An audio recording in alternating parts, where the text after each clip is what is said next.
Swayam Prabha. Digital India. Educated India.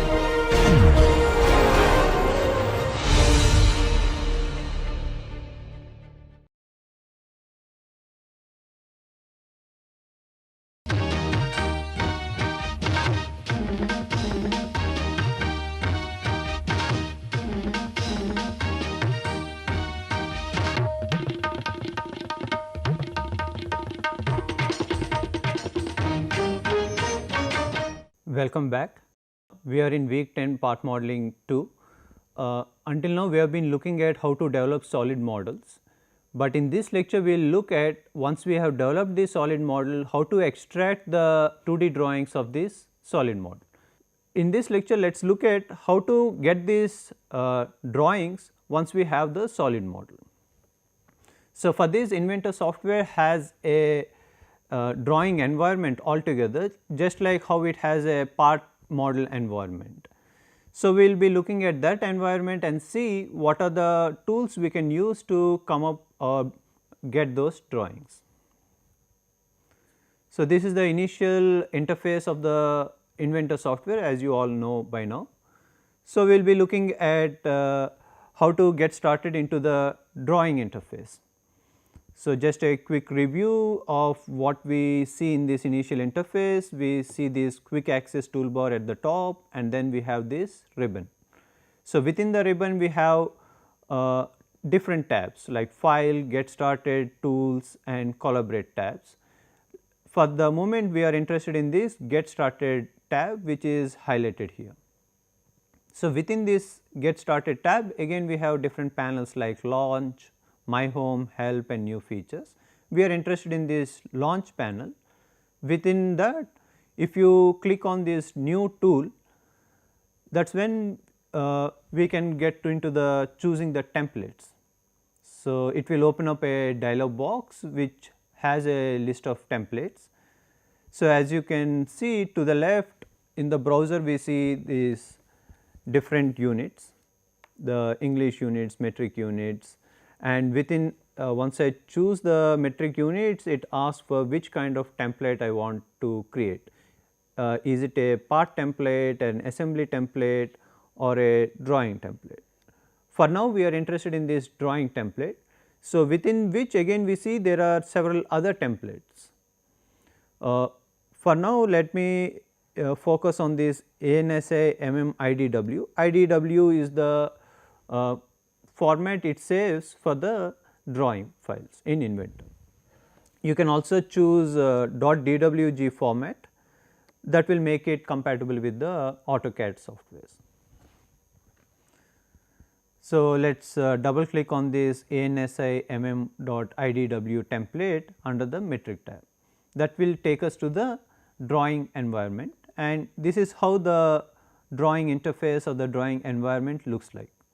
So, at the start it will show you a empty sheet, of course, with the border and the title block, and the drawing area is empty. Okay. Let us get to the software from now on and see how we create these drawings. Okay.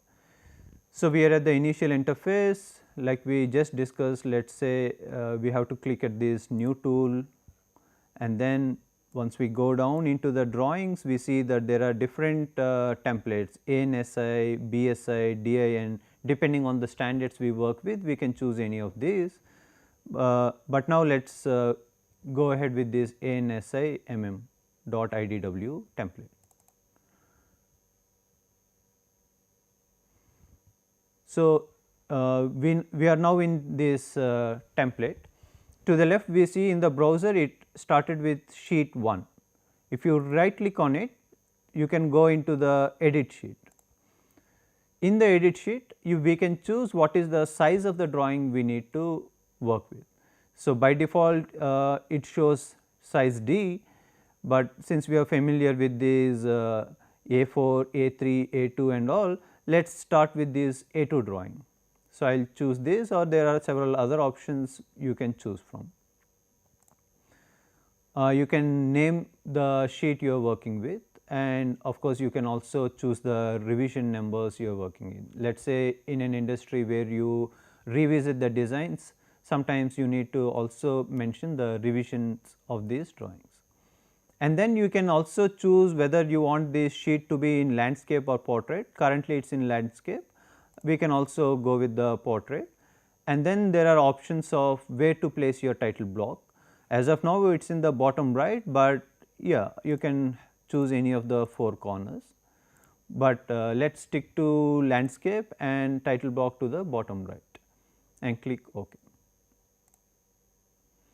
Okay. So, now it has readjusted the sheet such that it is an A2 sheet.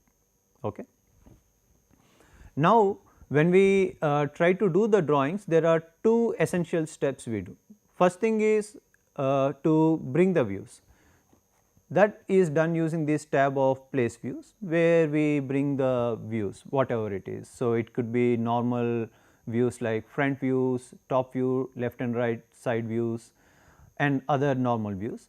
We can also bring in the auxiliary views, section views, and the details. Once we have the solid model, we can extract any of these views. So, that will give us all the views, but once we are done with bringing all the views and then we need to give the dimensions, that is when we go to the second tab, which is the annotate. That is where we have all the options to give specific dimensions and mention details about those drawings. Let us get started with these place views. Okay. The first thing we do is to select this base. So, first let us start with this base view. So, once I click on that, so it opens a dialog box within which I can open the file, solid file. Let me choose this W8Q1 file. So, once I double click on it, it is showing me a preview of the solid model that I have already created. But let us look at, there are few more features in this dialog box. Here we can choose what scale you are interested in. So, as of now it is 1:1, I can choose a enlarged scale of 2:1 or smaller scales, but looks like 1:1 should be good enough for the A2 sheet we have chosen. We can again name this, rename this view, as by default it is saying it is view 1. Okay. There is also option about styles. There are 3 options. The first one is with the hidden lines. Usually most drawings we have the outline as well as the hidden lines, but if you choose that there are too many details and you want to remove those hidden lines, we go with the second option where it says hidden lines are removed. And last option is the shaded, meaning that it will show you with it appears like a solid model. So, we usually go with the hidden line by default, but later you can choose if you want to go with an other option. Now, it has gone with the first option where it shows with the hidden lines, the base view. So, here when we say it is the base view, how do we get the remaining views? For that we need to go to the projected. So, once we go to projected, it asks where is your base view. So, let us select our base view, and once we select the base view, depending on where you place the cursor, it either shows the, now my cursor is to the right of the base view. So, it is showing me the right side view. If it is to the left, it will be the left side view. If the cursor is above, it is showing the top view, and the, if it goes below, it shows the bottom view. I can also get the isometric drawings by just taking the cursor in the diagonal sense. So, I can place the isometric view here as well as here in any other direction, but let us stop with one isometric view. I can click right click and then select create. So, then it will create all the projected views we asked for. So, now if you look at the browser, first it has created this base view. Under this base view, it has created the other views. So, right side view, left side view, top view, bottom view, and for the isometric view it also created, but it is different from the base view. So, essentially all these projected views are connected to the base view. If I make any changes to the base, all these projected views will also change. Okay. Let us delete few of these because maybe we do not need all of this. So, let me say I will select this bottom view and select delete. Okay. Similarly, let me select these and again delete. Okay. So, let us see how to now do the section views. For that, let us select this section, and then it is asking where do you want to draw the section line, in which view. So, let us select this base view where we want to draw the section line. So, once I select, you see that the cursor has changed to this plus sign. So, let us say now I want to draw this section line from here to here and then right click, say continue. So, once I say continue, when I move the mouse to the left, you can see the arrows on the section line keeps changing, whether my mouse is to the left or to the right of the section line. So, let us place it to the left. We can see that it has created the section view with all these sectionings are also given, and it has named it as section AA of scale 1:1. Let us say you want to edit this section view, we just need to go there, right click and say edit view. So, by default it is section scale is 1:1 because even the base is at 1:1, but this label of AA, let us say I want to change it to B, that you can change it here. And here by default for section it is choosing this style where it removes all the hidden lines. Usually that is what we do, but let us say you insist on showing the hidden lines, you can always do that and click OK. But let me remove those because that is not what we do usually. So, let us go with the second option of without hidden lines. And for the isometric view, let us edit view and then say instead of showing it in normal outlines, we will show it as a shaded solid.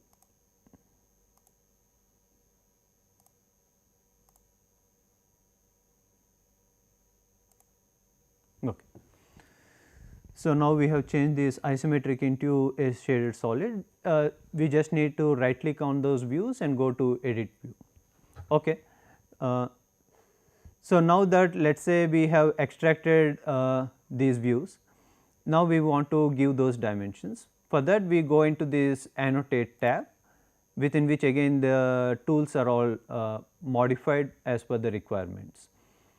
So, most of the dimensions can be done using this single dimension tool.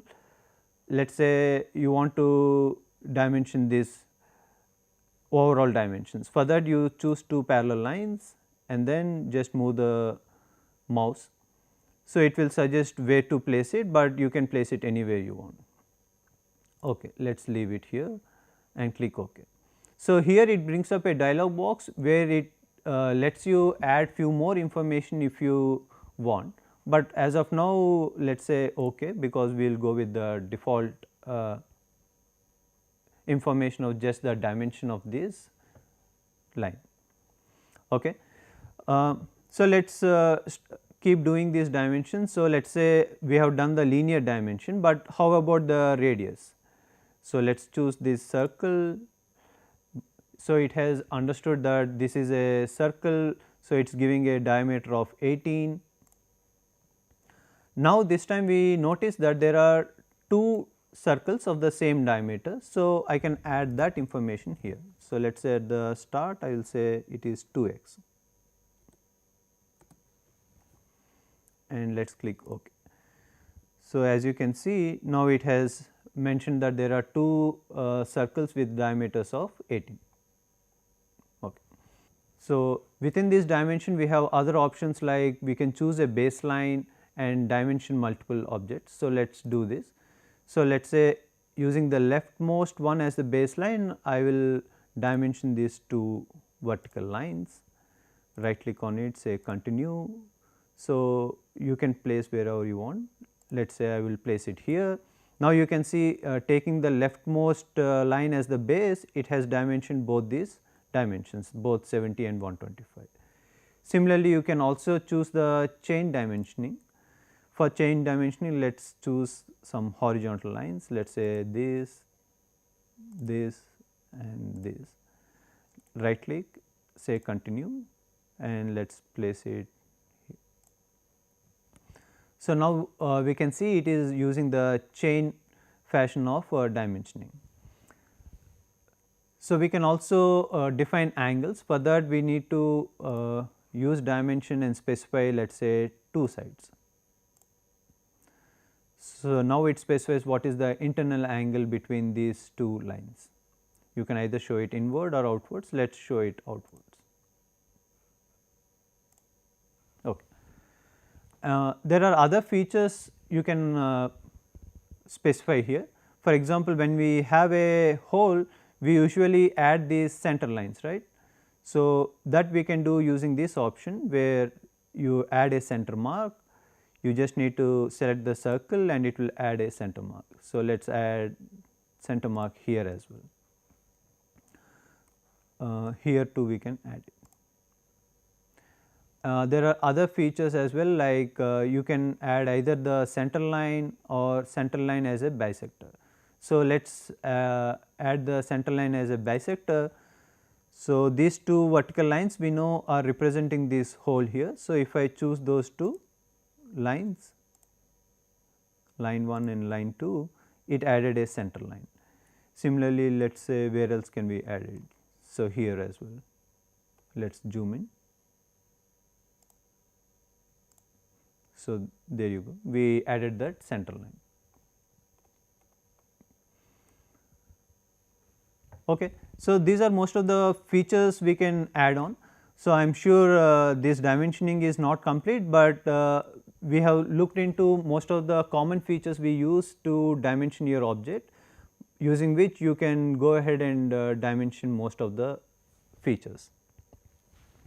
One interesting feature which we already discussed is saying that what happens if we change the solid model, will that be reflected in the drawing or not. So, let us look at it whether it does that or not. We already mentioned that it gets reflected, because you remember the first step we have done while creating these views is we have created a base view where we have selected a solid model. So, in future if you go back to that solid model and change any dimensions or the shape, that gets reflected in the drawing as well, because these both are connected to each other. So, first let us save this. So, we will save it in the name of W10 question 2A. Okay. So, let me open that solid model I have, W8Q1. Okay. So, here is the solid model that we have created in week 8. Now, let us say we modify something, like let us say this hole we will enlarge the diameter. So, let us see which feature is this. Okay. Right click on it, say edit feature. Currently the diameter is 16, let us make it for example 26. So, we see now that this diameter is, the hole is enlarged. Let us save it, and now let us go back to the drawing and see how are things changed. So, now you see that it has automatically updated the feature. So, that let us now dimension this diameter and see what is the value. Okay. We see that the diameter is 26. Just for the sake of clarity, we will again go back there and get it back to the initial value by going to edit feature and then specify this as 16. Okay. So, let us save it here and then go back to the drawing. We see it has automatically updated from diameter of 26 to diameter of 16. So, once we are done with extracting the views as well as annotating the drawings, then we can save it. By default it will save with the template we have started with, but we can also export this. When we choose the export, it gives you options like you can save it as an image, a PDF, or export it to DWG. So, let us say if it is export to DWG, we can just save it. Okay. So, in addition to this, if you go to the file tab, you see there is something called as I properties. So, once you open the I properties, it will give you the properties of this file we are working with. So, if we go to the summary, I know you can change the author here, and you can add details about there are some of the details you have in the title block, like what is the title of sheet. Let us say it is week 10 and subject. So, we can also go into the project where it will ask you what is the part number, so which gets reflected in the title block.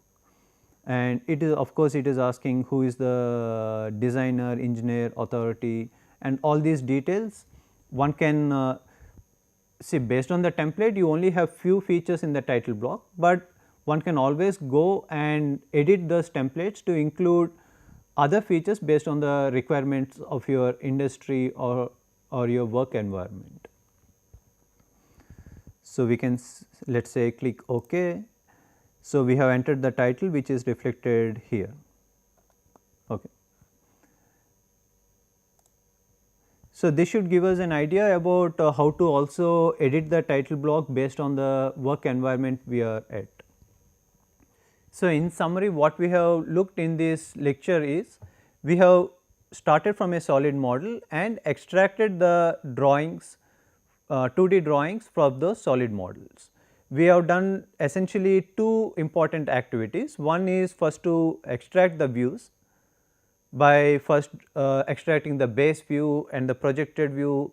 We can also get into the other views like the sectional views, auxiliary, or the detail views. So, once we get all those views, then we have gone into the annotate tab where we can dimension all features of the drawing. So, with that, let us conclude today's lecture. We will meet again in the next week. Thank you for your attention.